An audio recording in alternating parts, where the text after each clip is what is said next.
Hello, my dear viewers. I'm Olga Demchuk, a researcher of the inner world of personality. Today, I want to talk with you about confidence and about madness. At first glance, how are these two concepts connected? When we talk about a person who has gone mad, we mean that this person has lost touch with reality. In other words, they have experienced derealization, and many people are afraid of madness. But in order to express the essence more truthfully in words, we should rephrase it. It's not that I'm afraid of madness, I'm afraid of driving myself mad. Why does our personality drive itself mad, and how does this happen? A person loses touch with reality and begins to speak nonsense. Delusion is speech that does not reflect reality, but rather something imagined. And in delusion, there is always one thing: complete confidence in one's own rightness. If you talk to a so-called mad person, I'm putting that in quotes, just an average mad person, their delusion cannot be destroyed. In other words, delusion is the construct that drove the person mad, but at the same time, the personality fiercely protects this construct. It is impossible to take it away from them. They rely on it, they speak from within it. When we talk about madness, it seems to us that it is something acquired. It appears or a person becomes ill with it. But if we shift back to childhood, we realize that there we were without reason, we were mad. And a child cannot survive on their own, they lack the reason for it. If you leave a child alone, their actions may even lead to their own harm. And to become mad, it is enough for us to regress into the past. Why does an adult person, who should already be smart, still manage to drive himself crazy? Let's look at some types of insanity, and then I'll move on to the main types of insanity. So some types of madness. Hypochondria. This is when a person invents non-existent illnesses. And what's remarkable is that, on the one hand, when a person actually becomes ill, it is quite difficult for them to admit that they are sick. And especially if it is a serious diagnosis, the person seems to build a wall between themselves and the diagnosis, unable to come to terms with its reality. Because of this, the illness and its treatment are often prolonged, and the disease begins to progress. But with hypochondria, what happens is an imaginary illness is invented. Hypochondria, in fact, shows us how to drive ourselves crazy. It's when, deep down, I sense that something is wrong with me. That is, I'm absolutely certain that something is wrong with me. And I try to explain it to myself in whatever ways are available to me. For example, when I have an excess of emotions, but I don't realize that these are emotions, it seems to me that something is wrong with my heart, or that I have some kind of blood pressure issue, or that I might have a tumor, and so on. In other words, psychological processes are neither recognized nor acknowledged, and are instead perceived as physical illnesses. As you can see, what we have here is a kind of inflamed sense of self. But it's as if this self of mine is not discovered. In other words, I exist, but I don't understand that all these emotions, all this tension and excitement are generated by me. It seems to me as if they have been transferred to me from the outside. It is precisely because of the onset of illness that I feel something is wrong with me. I don't have the thought that I am doing something wrong to myself. So it is indeed happening, but it's not me. It's the same, for example, when a person has an excessive desire to tidy up and keep things clean. And many people say that when they are stressed, they start cleaning up and it makes them feel better. You see how interestingly our psyche plays with us. So I have something impure inside, and by creating external cleanliness, I feel relieved. And this fear of contamination is always about the ideal self, about an inner sense of impurity. But because I can't feel the pressure of this ideal self on me, I start blaming the external dirt, as if it is what makes me not so clean. And people who are very particular about cleanliness, who constantly wash their hands, for example, may end up playing the role of someone else. And for example, they are invited to act in a movie and they play the leading role. And in the leading role, for instance, they need to portray a homeless person. In that case, I can lie down on this asphalt, on this dirty asphalt, and stay there, and at that moment, I do not identify myself with this character. That is, if I am not myself, but another character, then it seems as if this character is allowed to do it, he doesn't get tainted. I leave my own self completely untouched. But the two main types of madness are delusions of grandeur and persecution mania. In particular, propaganda works precisely on these two weak points. That is, it fuels delusions of grandeur and persecution mania. In delusions of grandeur, a person always feels chosen, somehow special. And many people, while experiencing delusions of grandeur, are completely unaware of it. It seems like an absolutely normal state to them. But in delusions of grandeur, the world gradually becomes worse and worse and worse. People become more and more bad, worse and worse. And we tend to slip into delusions of grandeur, especially when we face failures, some unpleasant situations, or when our self-esteem drops. At that moment, my delusions of grandeur instantly help me escape feelings of inferiority. In other words, by devaluing another person or by devaluing the world, I start to gain a sense of my own significance. And it seems like I need to get out of this state, to realize that the problem isn't with others, but with myself. But I can't face my own flaws. I can't allow myself to fall into my sense of inferiority, and that's why I end up trapped in a vicious cycle. This kind of madness is very much like being caught in a vicious circle. That is, I feel inferior. In order to compensate for my sense of inferiority, I devalue others. Having devalued others, I can't ask them for help or learn anything from them. Because of this, I feel even more inadequate. I devalue others even more, and I become even more trapped because I can't find a way out on my own. So madness is always a kind of cycle. And I think you all know those thoughts in your head that are cyclical. They go around in circles when you keep thinking the same thing over and over and you can't find a way out.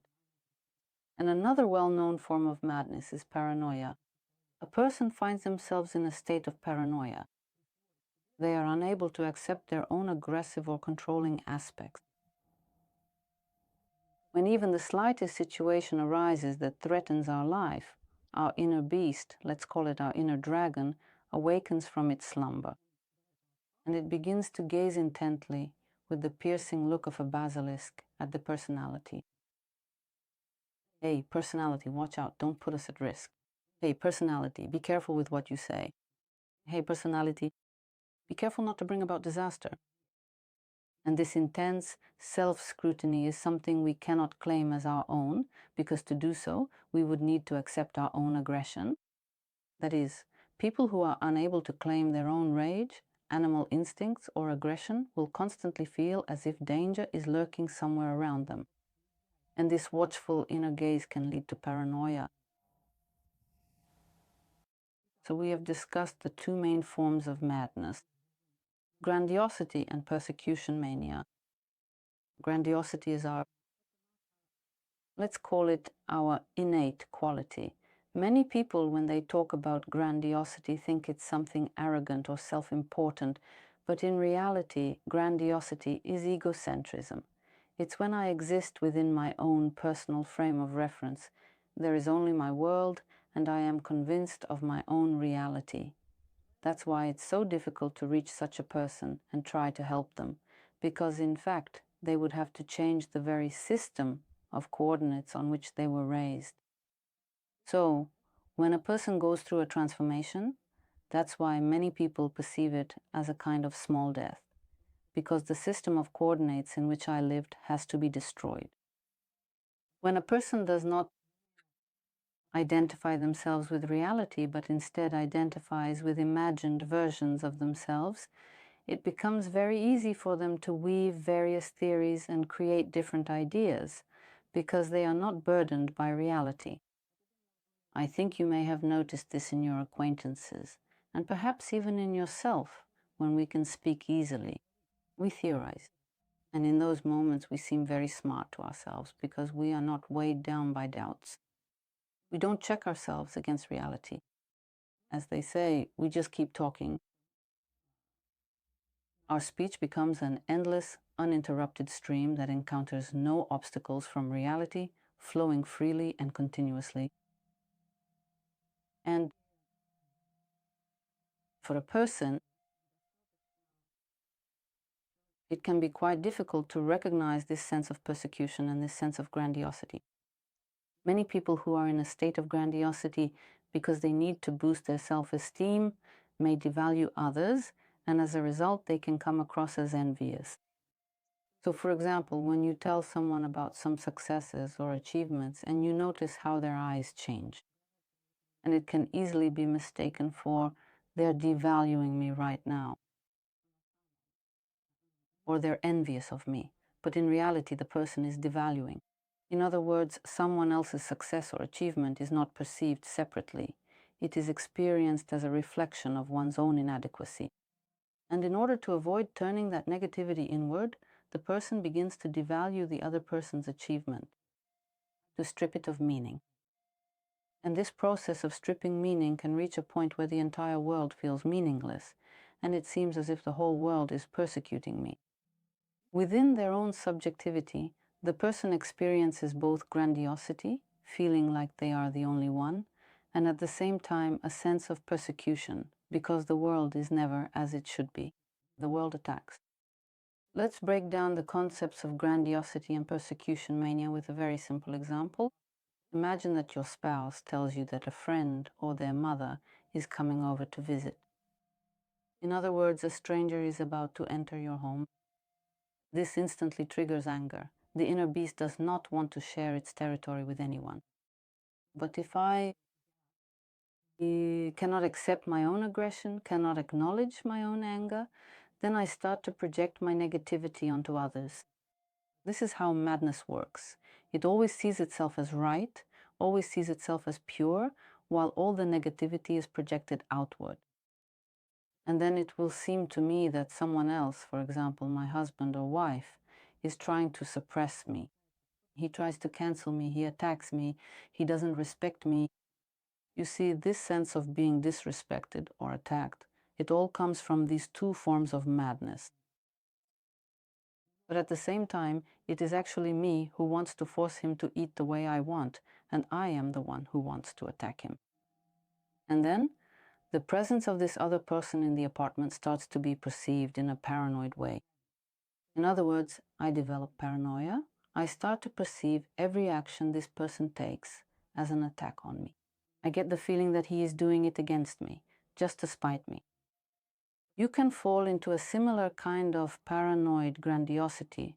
For example, if you've had an argument or some kind of conflict with someone, and you feel the urge to control this person so that they don't say anything about you. And then he writes a post, maybe that post is about me, and I start to wonder what he thinks about me. It creates an impression that this person is constantly thinking about me, even though in reality, it's me who is constantly thinking about him. When I work in psychoanalytic sessions, a person comes in and clings with all their might to their own reality. He can't let go of his hypochondria, his obsession with cleanliness, his belief that the world is a bad place or that everyone is doing something wrong. And in this madness, the personality is always a victim, always suffering. In other words, the personality tries to arrange the building blocks it has in such a way that it remains good in that picture. For example, if my husband's mother comes to visit us at our apartment, I have to remain the good one despite the anger I feel. And then I start to demonize, for instance, my husband's mother, or I start to demonize my husband. And if I have a conflict at work, I begin to demonize the team as if they are the ones driving me to these emotions, to these feelings. This is that inability to let go. And when a person finally lets go, it feels as if they're falling from a mountaintop, falling into reality. I would like to ask you to write about the madness you've already recognized, to analyze how you drove yourself crazy, and then manage to get out of the construct you built to explain something to yourself in an unrealistic way. And let me remind you're welcome to like the video, subscribe, and support the channel. Take care of yourself. And with that, I say goodbye to you. See you next time.